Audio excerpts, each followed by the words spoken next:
For this problem, you were asked to use the imported von Mises stress data to shell and lightweight a bracket, reinforcing the areas of the model experiencing the greatest stress.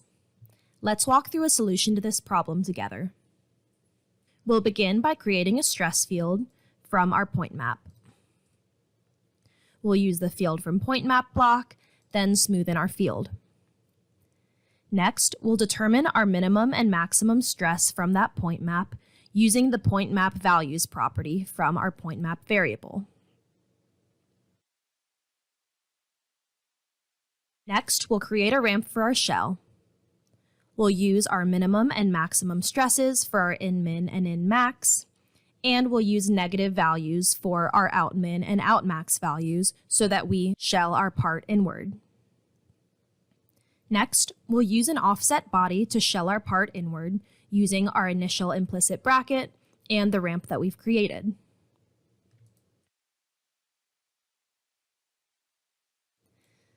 Finally, we'll use a Boolean subtract to remove this infill volume from our implicit bracket.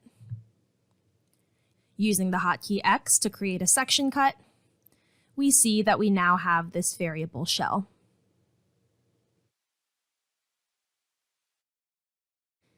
Similarly, we'll ramp our lattice with a ramp using the minimum and maximum values that we pulled from our point map. We'll create a ramp with our min and max stress, and we'll set an out min and an out max for our lattice thickness. We'll add a BCC graph unit cell and a rectangular cell map across our infill volume. Then we'll create a lattice using the periodic lattice block along with our unit cell, cell map, and ramp that we created for our thickness. We'll use a Boolean intersect to trim this to the infill volume.